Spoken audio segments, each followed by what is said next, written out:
Hello दोस्तों, अस्सलाम वालेकुम, आदाब।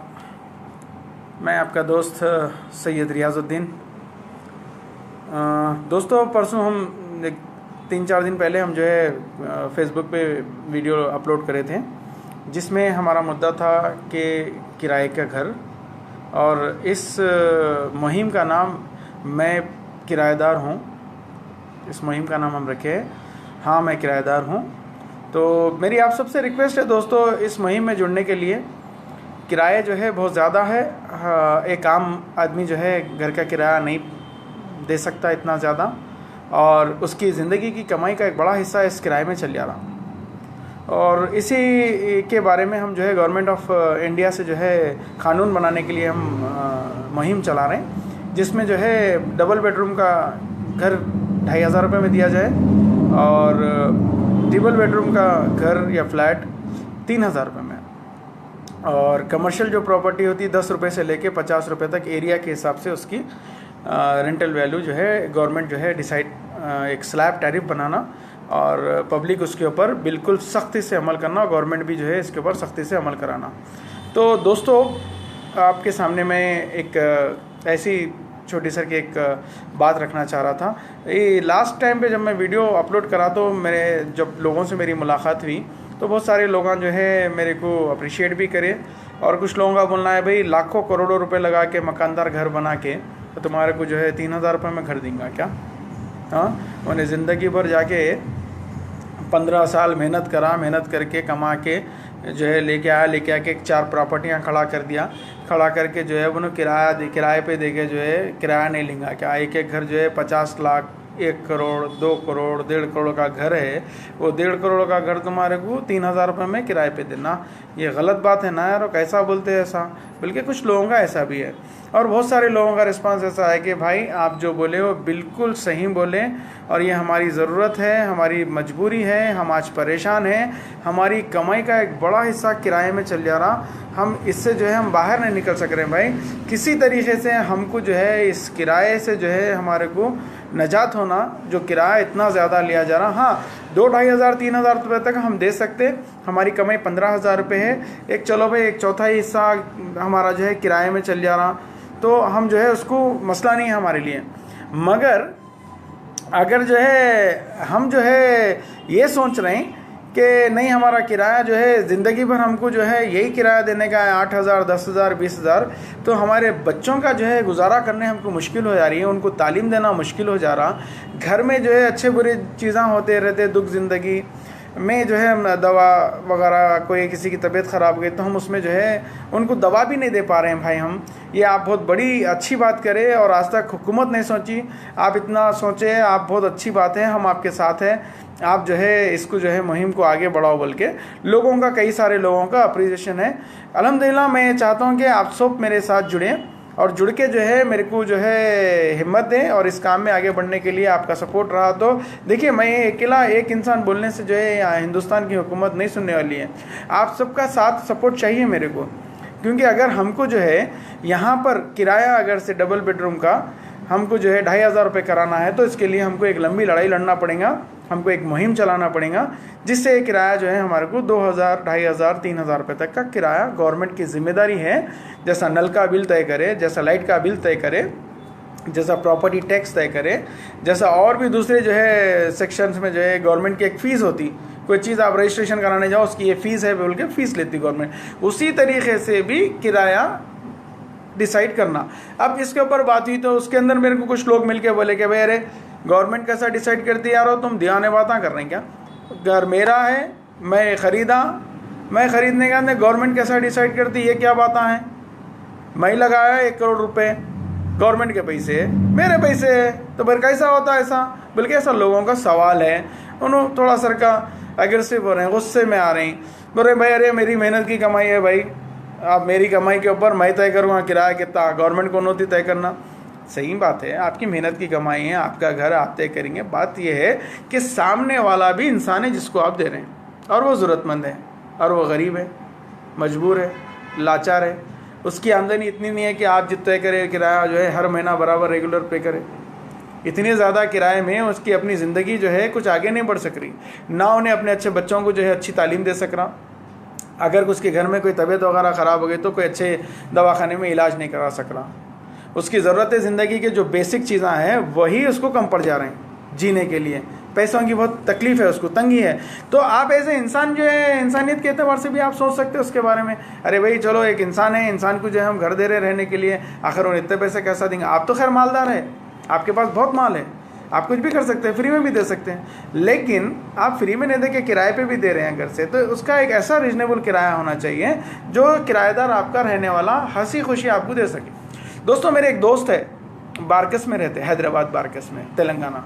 उनका नाम सालम है। बहुत कम उनसे मुलाकात होती मेरी, मगर जब उनसे मुलाकात हुई थी मैं उनसे पूछा था, भाई आपका रियल इस्टेट का बिज़नेस है, बोल रहे हैं आपका रियल इस्टेट का बिज़नेस कैसा चल रहा, तो क्या आपके फ्लैट वगैरह भी है क्या, घर भी है क्या। तो उन्होंने बोले भाई मेरे भी घर हैं अल्हम्दुलिल्लाह, और जो है मेरे घरों का किराया बिल्कुल ऐसा मैं लेता हूँ आटे में नमक के जैसा लेता हूँ, ठीक है। उसके बाद में उन्होंने एक ऐसी बात बोले दोस्तों, उन्होंने बोले कि भाई मैं मुसलमान हूँ, मैं रमज़ान के महीने का किराया किराएदार से नहीं लेता हूँ, और ये बोल के नहीं लेता हूँ कि भाई ये रमज़ान की ईद है, आप अपनी ईद मनाओ ये पैसों से। तो दोस्तों क्या इंसानियत के लिए ये एक ऐसा सबक नहीं है? क्या दूसरे मकानदार जो है किराएदार के साथ ऐसा करते? नहीं। कई सारी जगहों पे ये हो रहा दोस्तों कि किराएदार को जो है थोड़े सर के दिनों में खाली करो का प्रॉब्लम शुरू हो रहा। क्यों? कोई एक नया किराया, भाई मैं आपको किराया 1000 रुपये बढ़ के देता हूँ, 2000 रुपये बढ़ के देता हूँ, मेरे घर होने का है। कोई ब्रोकर लेके आता, साहब आपका घर अच्छा है, एक जनों को घर होने का कहते, वो पुराने किराएदार को खाली करा के नया किराएदार को जो है ला लेंगे, आपको किराया अच्छा था साहब। तो इस तरीके के भी लोग मोटिवेशन करते हैं। तो क्या इंसानियत की बुनियाद पर क्या ये लोग जो मकानदार है उन्हें ये सोचना नहीं चाहिए कि भाई जो रह रहा वो इंसान है, उसकी माशी हालत कमज़ोर है, तो हम उसको किराया जो है कम लेना चाहिए, कम करना चाहिए, कम रहना चाहिए। तो मैं जब बात ये कर रहा दोस्तों, काफ़ी सारे लोगों का जो है बोलना ये है कि भाई बात बहुत सही है आपकी, और कुछ लोगों का बोलना ये है कि भाई मेरी कमाई का पैसा है, भाई मैं कमा के लाया। दोस्तों एक पॉइंट मेरे को ये भी दिख रहा, जैसे एक आदमी काबिल आदमी है, उन्होंने जो है एक 10 करोड़ रुपए कमाया पूरी ज़िंदगी मेहनत करके, पूरी ज़िंदगी मतलब ये सब जितने भी लोग बताए मेरे को 15-20 साल बताए 20 साल के अंदर आदमी बूढ़ा नहीं होता, उसकी कमाई जैसे 25 साल में कारोबार शुरू कराऊंगा, उन्होंने काम शुरू कराऊंगा, 20 साल मेहनत करा, 45 साल हो गए। उसके बाद में ये जो आदमी है वो किराए के घर ले लिया, किराए पे देके किराए खा रहा, घर में बैठा हुआ है, ये आदमी कुछ काम नहीं कर रहा। मैं ये मानता हूँ दोस्तों, अगर ये जो आदमी है जो 10-12 घर ख़रीद के रखा, जो कमाया जाके 20 साल बाहर जाके कमाया, यहीं पर कारोबार करके कमाया, नौकरी करके कमाया, वो आदमी अगर कोई बिज़नेस करेगा और घर में बैठा हुआ रहेगा, तो दोनों में से अच्छी बात यह है कि वो बिज़नेस करना, और घर में बैठा हुआ है खाली, इससे तो कोई मतलब नहीं है, कोई फ़ायदा नहीं है। मगर ये है कि उसको इतने बड़े बड़े किराए आ रहे हैं, वो घर में बैठ के आराम से ज़िंदगी जी सकता, उसको कोई ज़रूरत नहीं है मेहनत करने की, तकलीफ उठाने की। लेकिन दोस्तों वो आदमी अगर कोई बिज़नेस लगा रहा, बिज़नेस कर रहा, तो उसकी बिज़नेस के ज़रिए से भी 4-6 फैमिलीज जो है ज़िंदगी बसर कर सकते हैं उसके पास काम करके। एम्प्लॉयज़ तो होना पड़ता, काम वाले तो होना पड़ता, जो भी उन्होंने बिज़नेस करेंगे। तो ऐसे कई लोग हैं जो सिर्फ घरों में बैठे हुए हैं और पैसे, इनकम सोर्स अच्छी है, जनरेट हो रही, मंथली रेंट्स आते, 1 तारीख से 10 तारीख तक जाके किराया ला लेते, बस उसी में ज़िंदगी गुजार रहे हैं, अच्छी लविश ज़िंदगी गुजार रहे हैं। एक आदमी को 5-5, 6-6 लाख रुपए किराया आ रहा है, 5 जनों को, तो किराए में ज़िंदगी गुजार रहे हैं। ऐसे काबिल लोग अगर खाली बैठ गए तो फिर इस देश का इकोनॉमिकल कंडीशन कैसा आगे बढ़ेगा? मेरा ये बोलना है, ये जो काबिल लोग हैं वाकई इनकी मेहनत की पैसा है। मैं ऐसा नहीं बोल रहा हूँ कि मेरा ऐसा मानना भी नहीं है कि भाई इन्होंने गलत पैसा लाए, गलत है, नहीं, 100% आप। मगर अगर आप जब तक किसी गरीब की, किसी मजबूर की मदद नहीं करेंगे तो फिर वो आपके पैसे का, वो आपकी कमाई का जो है मज़ा, लुफ्त कब लेंगे आप किसी गरीब का, किसी मजबूर को साथ दे के देखो, किसी गरीब की मदद करके देखो, कितना मज़ा आता। दोस्तों मेरी आप तमाम से रिक्वेस्ट है दोस्तों, मैं किराएदार हूँ कि इस मुहिम में आप मुझसे जुड़िए, और मैं उन लोगों को भी जो है जोड़ना चाहता हूँ जिनके मकानदार और किराएदार के केसेस चल रही। मैं इंशाल्लाह उनकी मदद कर सकूँगा किसी जगह पे, तो मैं उनके लिए रेडी हूँ मदद करने के लिए। और मैं चाहता हूँ दोस्तों कि आप इस वीडियो को शेयर करें, और मैं चाहता हूँ कि जितने मकानदार हैं, मेरे जो दोस्त है सालम भाई, जैसा जिस तरीके से रमज़ान का 1 महीना है वो किराया नहीं लेते, अगर कोई मेरे हिंदू भाई मकानदार है तो उन्हें जो है दीपावली या उनकी कोई दूसरे फेस्टिवल के टाइम पे 1 महीने का किराया ना लें, तो ये भी बहुत अच्छी इंसानियत की बात है दोस्तों। बहुत सारे लोग हैं जिनके फ्लैट्स हैं, ओन हाउसेस हैं, तो वो लोग रेंट पे दिए हुए हैं, रेंट पे हैं लोग।